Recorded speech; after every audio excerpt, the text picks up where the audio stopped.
I don't know about you, but I get told a lot that I need to be more constructive. So I decided to try and beat Valheim from scratch, without any weapons, tamed animals, or any tools except for the building hammer, while also avoiding anything else that might be outside the spirit of the challenge.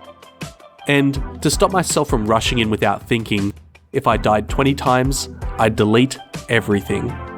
So, join me on this almost 200-hour adventure where you'll learn a new way to completely exploit a boss fight and, believe it or not, see some pinball. We start by meeting the protagonist of the story, 20 Deaths, and create our world with a random seed and extremely persuasive name. After being given this sweet novel to read, one short Uber ride and I was promptly dropped off in the centre of the map, surrounded by stones with these impressive crayon drawings. I got Eichthier's location and then headed off, picking up all of the wood, stone, and food that I could find. It didn't take long for me to turn down the vegetation setting to make it easier to spot the resources on the ground. Costing 5 stone and 2 wood, my hunting tool of choice was the campfire. Most creatures in Meadows are left with 1 HP after catching on fire, meaning that you have to hit them once, break the campfire because Meadows creatures are scared of fire, and then hit them a second time. Whenever you break a campfire, you only get back the stone, meaning that I was always on the lookout for wood, and destroying these abandoned shacks was an easy way to load up. I didn't want to spend much time building on a save that I would probably have to delete, so I decided to renovate one of these shacks for my time in Meadows. As night fell, the shack was ready, and this seemed like a good time to relax, play some guitar, and figure out my plan going forwards. In Valheim, defeating each boss unlocks tougher events in which your base can be raided. So, it made sense to get the best possible equipment and take on bosses only when necessary. Defeating Eichthier gets me a decent power, but it wouldn't let me access any better shields or armour, so I would leave him until I was ready for iron, for which I would need to defeat the Elder. Putting it all together, my plan was to first get leather armour, then upgrade to bronze equipment, before then taking on the first 2 bosses. I still hadn't figured out how, or even if, I could summon and beat the later bosses, but we'll get to that. The next few days consisted of me running around Meadows with a hammer like a crazy person, hunting everything that I could and picking up anything that wasn't nailed down. Before I knew it, I had myself 2 workbench upgrades and some sweet looking leather armour. I moved to another shack that was closer to Black Forest, and now it was time to get myself some bronze. The first thing that I needed was Surtling cores to be able to make the kiln and smelter.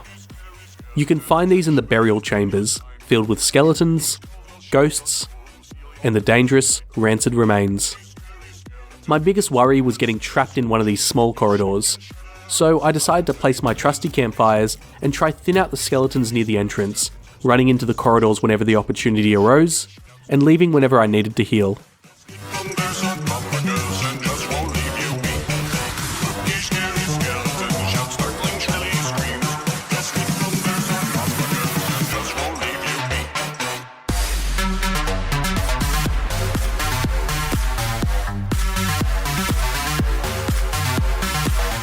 As you can see, this method was working pretty well. That was, until I stopped following this plan and got myself trapped.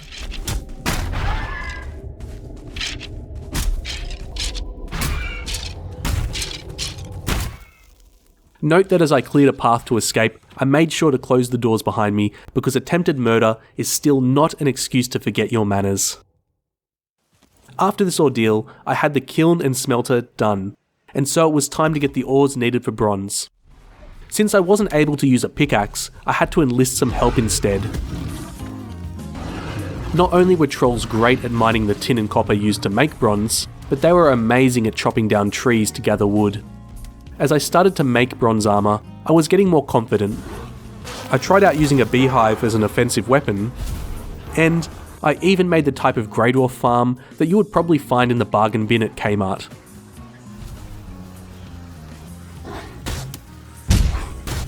This confidence ended up with me getting cocky.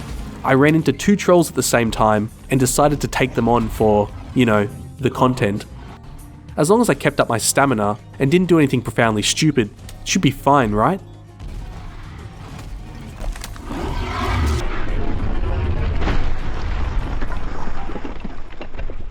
I seriously can't tell you what was going through my mind when I did that. But anyway, I went back to what I was doing before, while trying to be a bit more careful. And it got easier as my equipment got better. I wasn't alone though, I always had some grey dwarfs to support me. Even these guys that started living on the roof of my house. And we can't forget my best friends, that I kept safe by leaving them here. We had some great chats, and we even started to— Are you talking about those bloody grey dwarfs again? Just go back to sleep. By day 50, I had nothing more to upgrade, and so it was finally time to take on Eikthyr.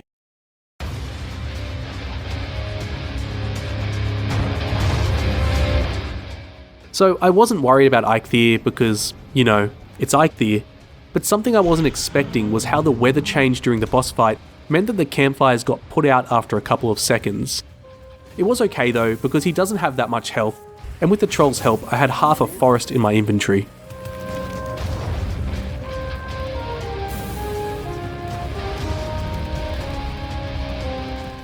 As expected, doing this fight with bronze armor was pretty easy. By the way, get used to the Grey Dwarfs ruining my attempts at any type of cinematic shot. I went back and hung up the trophy. I got myself the Usain Bolt power, and then went straight on to the Elder. I went into this with the exact same plan. While the Elder has a lot more health than Eikthyr, he is essentially a big tree and is therefore weak to fire. Generally, I stayed back for the vine attacks, and then got in close and tried to place the campfires between his feet the rest of the time. He breaks campfires very quickly, so I made sure to pick up the stones whenever I could, and since his attacks chop down a lot of trees, running out of wood was never an issue. Now, not many people actually know this, but the Elder actually has a secret move. He can stand still and blend in with the other trees. But as a certified Valheim professional, I immediately saw through the camouflage.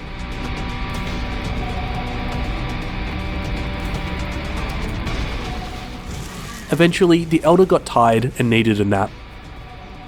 I got the swamp key and access to the most useless power in this game. This meant that it was time to pay Shrek a visit. In the swamp, it feels like everything is out to get you, from the creatures to the constant rain and poor visibility. I was here to get iron, found in these sunken crypts. Most of the time you can't actually get any iron without a pickaxe, but sometimes you can get lucky and find some in one of these chests, which can also contain other important materials. In this game, iron is used in everything. It's used for 2 sets of armor and so much more. And I don't know about you, but I always think that I've got enough iron before realizing 10 minutes later that there's something else that needs more. So I wanted to get at least 270 iron, and with this, I would hopefully never need to come back for more. This meant Swamp was easily the most tedious part of the challenge. For example, the first 2 crypts I explored had nothing. The third had ancient bark, and finally the 4th crypt had 20 iron. Because of the rain, campfires got put out almost instantly, so I needed to try something else. Spikes were a great choice that could even kill the leeches in the water, but when they break you lose the resources, so I couldn't use them too often. The other option was the bonfire.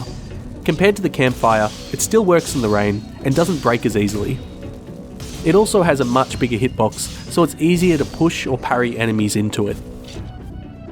In total, I spent over 100 in-game days sailing, searching for swamp and crypts, hunting for food, and making iron equipment whenever I could. But with the beauty of video editing, I can show you this in a 1-minute montage.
This journey really helped set me up for the rest of the adventure.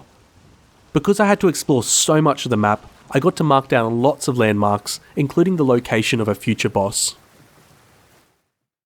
In one of the crypts along the way, I'd found this room that I could just squeeze into, but as soon as I did, mate did I regret it. The Draugr and blob on the outside blocked me from getting back out. I kept trying, but I was just standing on top of them, losing all of my health. Now, I really didn't want to die in here because I'd lose all my stuff that took me hours to make, so I had this one chance to get low enough and then parry the Draugr and hopefully clear a path.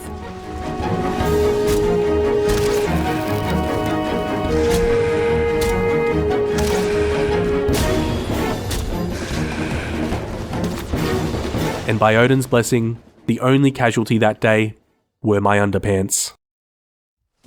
Throughout this whole time, I was still hunting Meadows creatures for food. I figured out it was way easier to place the campfires when the creature is on an uphill compared to you. Also, beehives really give the meat a bit of a sweeter flavour. I highly recommend it. Around this time, I'd got fed up with dealing with this little shack, so when it ran out of room, I decided it was finally time to build a proper base. Are you ready for the tour?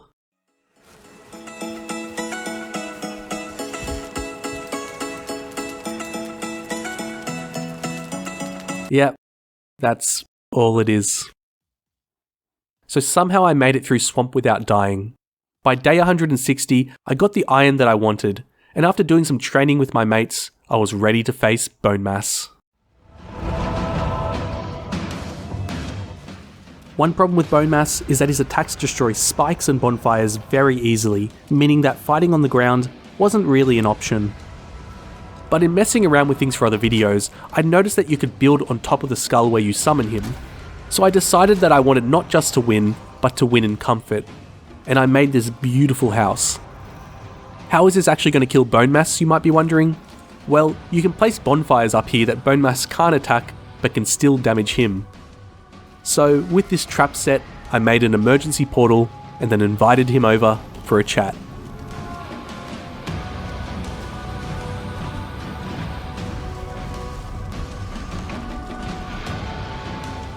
At first, nothing was happening, but when I made a second bonfire, it started working for a few minutes. After this, I spent hours trying different setups, but nothing worked for long. This was also my first time streaming, so I'm sure it was riveting viewing. At one stage, I was starting to get desperate, so I tried clearing out the enemies on the ground, in case they were blocking Bone Mass from getting close enough to the skull to take damage from the bonfires.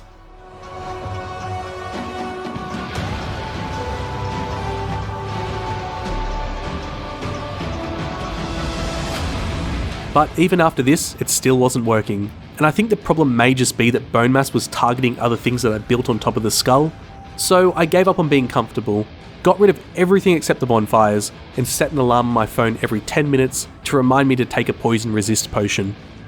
I then spent 50 minutes standing still and repairing all of the bonfires. As I said, fascinating viewing for the audience.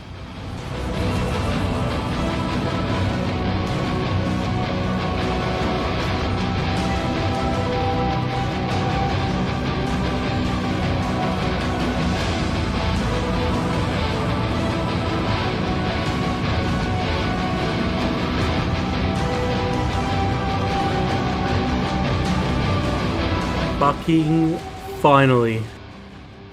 Oh my god, that took way too long. I was so glad this worked because I didn't have any other ideas. By the way, check out all the ooze on the ground from all the poor blobs that Bone Mass threw right into the bonfires. Rest in peace. You deserve better. So, 15 in-game days later, and Bone Mass was no more. Beating him didn't actually get me any better equipment, but it did unlock a super OP power which reduces physical damage by at least 50%. But on the other hand, that faster wood chopping is starting to look pretty tempting. Now, I don't normally do this, but since you're still watching, do you reckon you could subscribe or any of that stuff? With your help, together we could upgrade my PC to get a CPU from 2013. Seriously, look at this save time, over a minute and a half. I really need all the help I can get.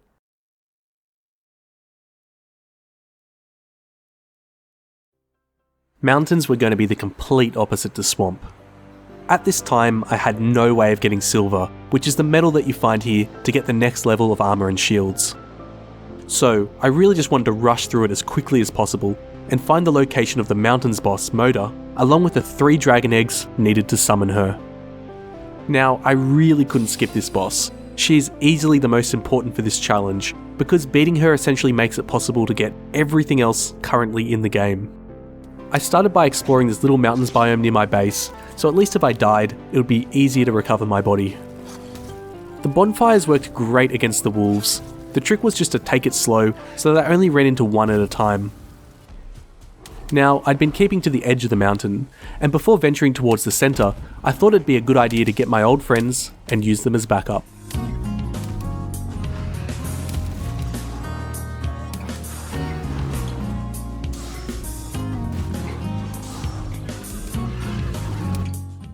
I didn't find anything else here, so I moved on to another mountain. And after a little bit of exploring, I found my first dragon egg. On this mountain, I found out that I could actually kill those annoying drakes by placing bonfires high up and then kiting them directly into it. To get the next 2 eggs, I had to explore a couple of more mountain biomes. Honestly, mountains wasn't as bad as I was expecting. By only exploring during the day and taking out the wolves and drakes one by one, things were pretty manageable. Also, I can't forget to thank the stone golems who really did help me out a few times. Just don't tell the trolls about that. Next, it was just a matter of finding the boss. I took the eggs with me and searched any other mountain biomes that I could find. After trying and completely failing at using spikes to kill a serpent, having to defend my base against a skeleton surprise raid by using a bonfire, and of course, stopping for some thoughtful contemplation, I eventually stumbled upon Moda. Now, you really don't want any other enemies getting involved during a boss fight, so before starting the battle, I cleared out as many wolves and as many drakes as I could from the surrounding area. I then put down campfires everywhere to hopefully stop the creatures from respawning. This was the boss battle that I was the most worried about. I had to take on a boss that can fly without any way of attacking from range. I also had inferior food and armour, so I could easily die in a single ice barrage.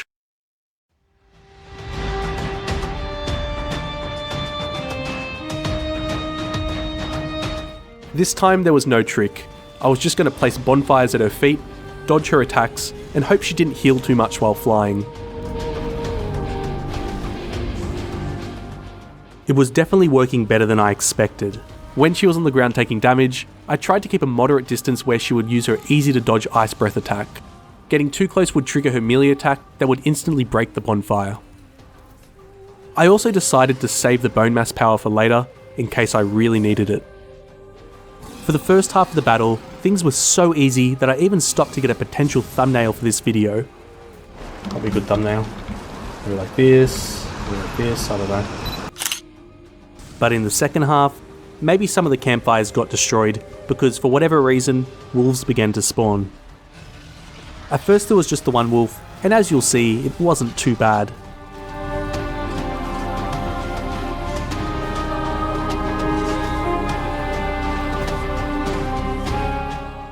However, not long after, and I really got myself into trouble when 2 wolves appeared at the same time.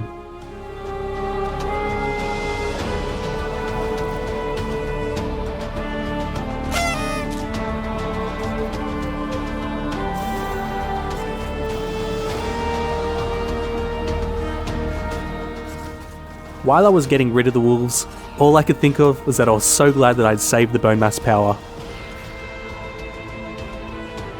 Near the end of the battle, I'd found out that, just like the rest of us, Moda has a lot of trouble attacking on slopes.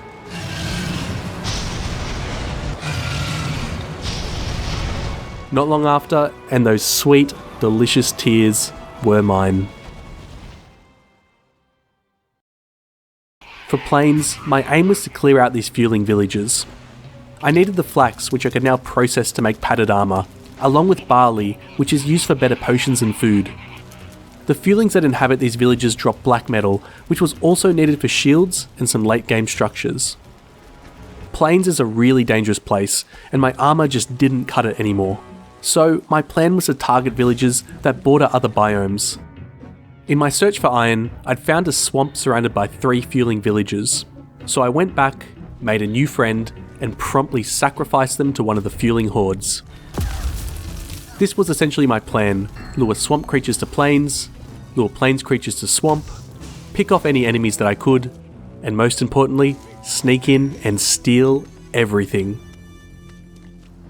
And this was working well until a fueling berserker started following me. But I wasn't too worried. Although they'd die extremely quickly, I just kept finding more and more swamp creatures to slowly take it down. This was absolutely fine until a death skeeto came out of nowhere. My bone mass power had run out, so I knew that I needed to get rid of the death skeeto as quickly as I could.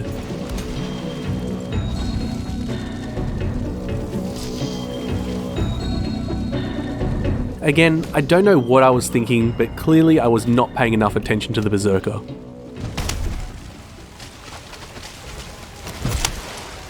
Of course, as soon as I died, the death skeeto then ran into the fire. Before retrieving my body, I processed enough flax to make a padded helmet. Then I spent ages trying to find the rest of my old bronze armor. Watching this back, it's pretty embarrassing to see it right there on the armor stand. And in the end, I gave up trying to find the bronze armor, but luckily the berserker had left by the time I came back. As soon as I retrieved my stuff, I then got straight back into it, clearing out all 3 fueling villages and living up to my convict heritage by committing a whole lot of theft.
I think eventually the Fuelings realised what I was doing, so they came to me to get their stuff back.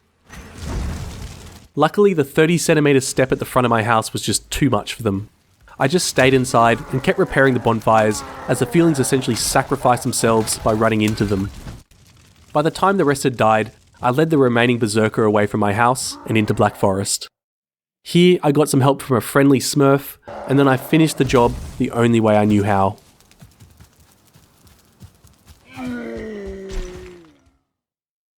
Now, flax was hard to come by, and since I wasn't allowed to use the Cultivator tool to harvest anything, it meant I still need to clear out a few more fueling villages.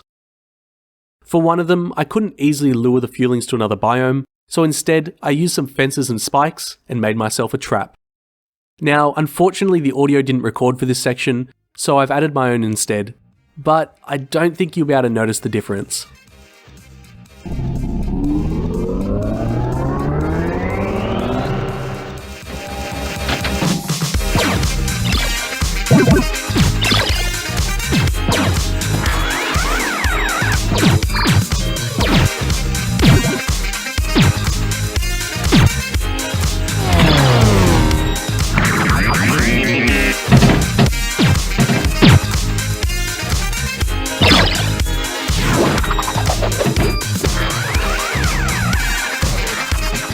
After 7 total villages, I'd made and maxed out my set of padded armour.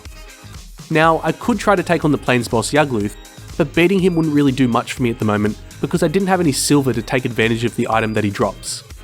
So that meant I was onto the biome that I'd been dreading the most. Mistlands combines 2 of my least favourite things in this game: terrible visibility and verticality. Not just that, it's also home to some of the most dangerous creatures in Valheim. And whenever you hear this sound,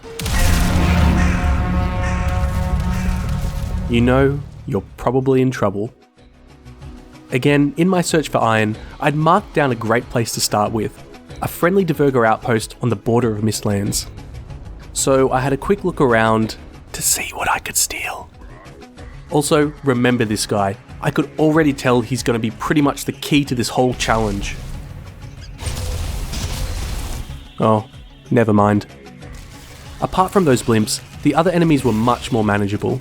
Ticks were super annoying to kill, but often they would just jump into the bonfire, and watching how they would fly off the shield never got old. Regular Seekers weren't too bad if there was just one or two of them and the ground was flat enough for a bonfire. Now, sometimes you could find these skulls littered around the Mistlands. This is where the Seeker soldiers came in. I used them to break into the skull to get to the soft tissue inside. While Seeker soldiers are extremely dangerous and hit hard, as long as you have an escape route, they're not too bad. There was another way to get soft tissue. Sometimes you could steal from the Divergers. Normally you need weapons to break the crates containing them, which will also aggro the nearby Divergers.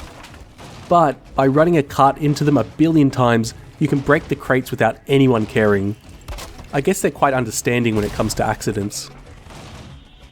Overall, traversing Mistlands without a wisp light or feather cape is probably, as you can imagine, pretty awful. Exploring got stopped in its tracks every time that I ran into a blimp, which I would then need to lure to a Diverger outpost.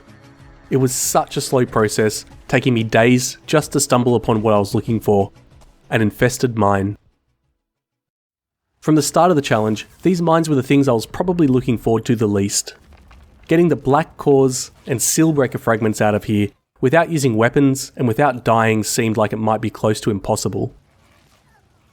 Like the burial chambers, it was a place where you could easily get trapped and die. All I can say is God bless the soul at Irongate Studio that decided to put this little step at the entrance.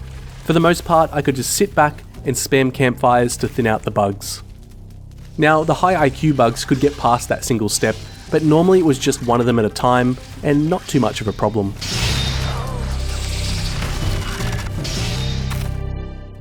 I found out that I could use the enemies to break the doors, and the seal breaker case for me, and you can even chuck a campfire here to burn the Seekers until they eventually try to attack and break through the vines for you. Over an hour of this and I cleared out my first infested mine, getting myself a few cores. Still, I needed a lot more, so I kept on exploring and raiding the mines.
After grinding out a few mines, I finally got to my favourite addition to Valheim, refined Iter.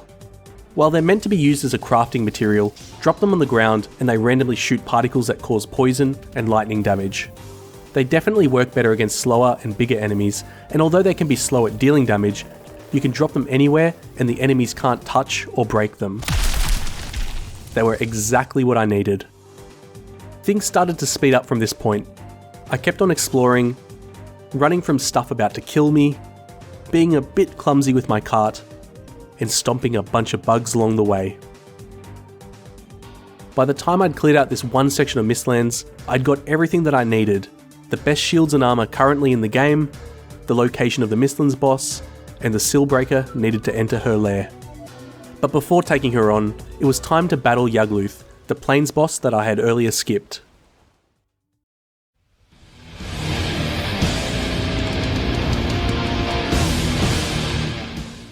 As with Moda, I started by clearing out the nearby creatures and placing campfires to lower the chance that I would get interrupted by other enemies during the battle.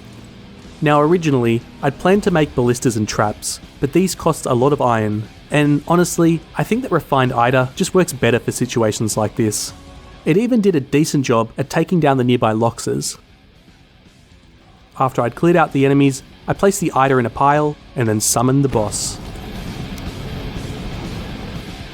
Yugluth spawned in on the summoning podium, and it seemed like he was just stuck there. At first this was a bad thing, because it meant that he wasn't getting anywhere near my pile of radioactive waste. But it turned out that picking up that Ida and then moving it closer to him was actually the hardest part of the battle, because once the Ida was at his feet, he couldn't really move away from it. Normally he wanders around a fair bit, so this ended up making things much easier. From this point, I placed bonfires near him, repaired them whenever I could, and just let the Ida do its thing.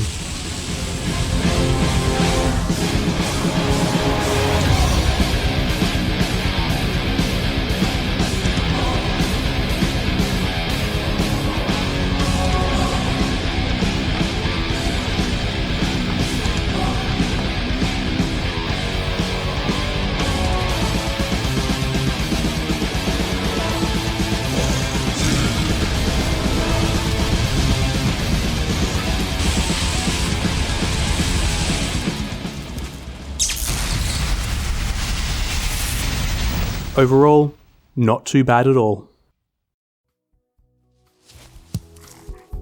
Something that I haven't really talked about so far is food. Avoiding the Cultivator not only directly limited me from planting seeds to make a lot of the better types of food in the game, but it also prevented me from getting one of the cauldron upgrades, indirectly limiting me from unlocking other recipes that I could have otherwise made. For the final boss, and along with the future biomes once they're released, better food was going to become more important. And although getting some serpent meat thanks to a blimp helped a little, I decided to go back and get some silver to at least get one of the other cauldron upgrades that I was missing.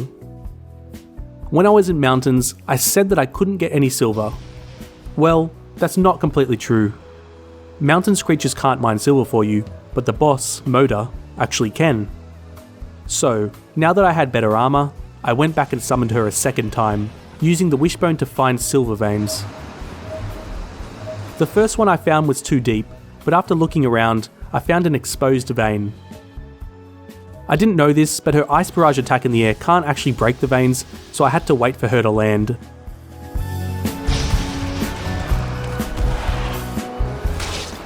And with that, I got myself a few silver, which was all I really needed for the moment. In case I needed to come back for more in the future, I just left her there. To this day, she's still flying around, wondering what the hell just happened. While I cooked up a storm, I knew it was finally time for everyone's favourite bug in Valheim. Well, except for this one.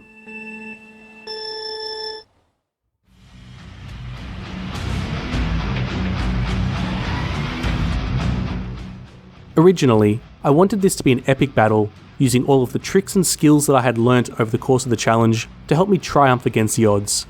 You know, a proper ending for the video.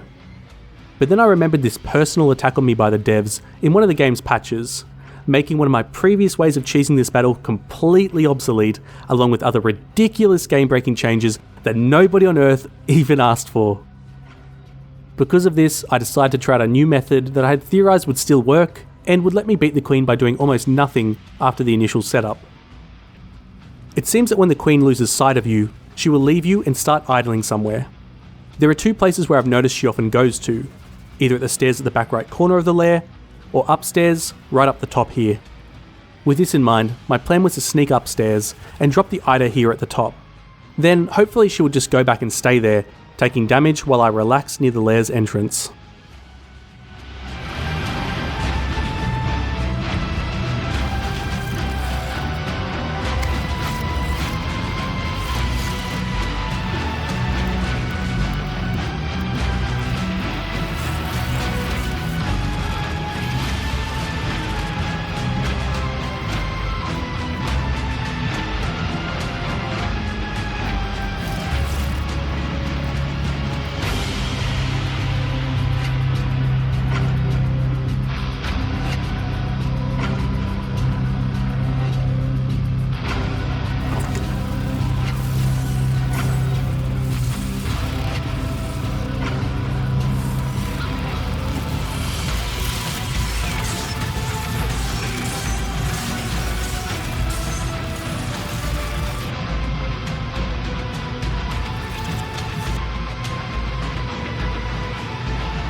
After clearing out the seekers, I used stacks of wood and stone to block off the entrance room, and then I just stood there and waited. A few moments passed, but nothing was happening. I thought she was probably staying downstairs, so I went out and tried to lure her back up to the top, hoping that she would just stay there with the Ida.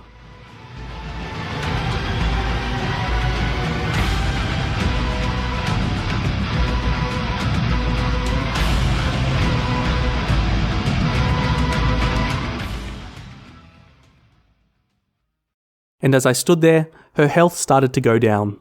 Since this was the final battle of the challenge, me just standing here doing nothing, it just doesn't seem right. Since I couldn't actually see what was going on upstairs, I've decided to add my own interpretation as well. It might not seem like it's completely accurate, but then again, you can't prove that it isn't. Enjoy.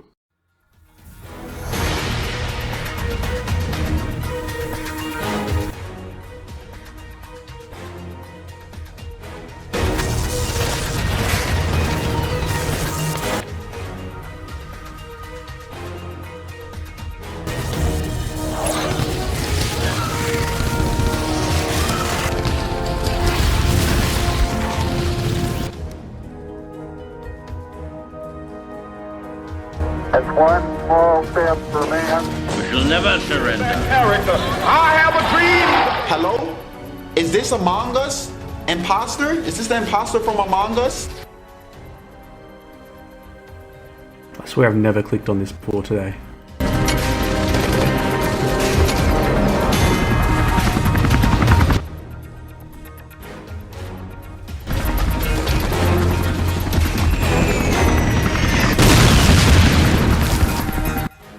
Well, it's gone pretty fast now. Maybe I should go upstairs.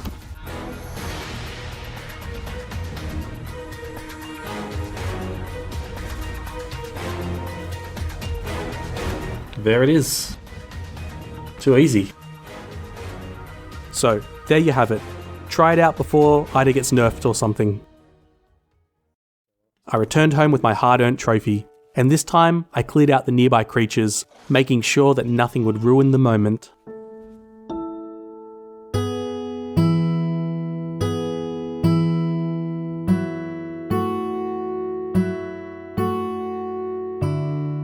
Ah well. Close enough. While I guess this was the end of the challenge, there was still one thing missing. I was so close to the 1 year mark, so I thought this would be a good time to spend this day with those that meant the most to me. What? So, my thoughts. Well, firstly, there's obviously so many things that I had to cut out to turn 180 odd hours worth of gameplay into 40 minutes. Sometimes I wish I could show more just to highlight how much of a pain in the ass certain sections of this could be. There was so much more backtracking for food and materials, but it's not very interesting to show. In the description there's a playlist with some of the unedited gameplay to give you an idea of what it was like, but honestly, I don't think it's worth watching. Also, giving myself 20 deaths seems like a lot in hindsight, but when I started the challenge I honestly didn't even know if it would be possible, let alone how hard it would be. I had the feeling that if I died once in a bad spot, then I'd end up dying a bunch more times trying to retrieve my stuff. It did make me really conscious of making sure that didn't happen, so I guess that's a good thing. But then again, there are still more biomes to come, and I'm guessing everything in Ashlands will resist or be immune to fire, so maybe there I'll lose the remaining 18 lives. Who knows? Anyway, thank you so much for watching. I'm sure I'll do a follow-up for this whenever a new biome comes out, in which case you should be seeing it on screen right now. But until then, you can watch these videos because they're my favourites so far, even if the YouTube algorithm disagrees. Cheers.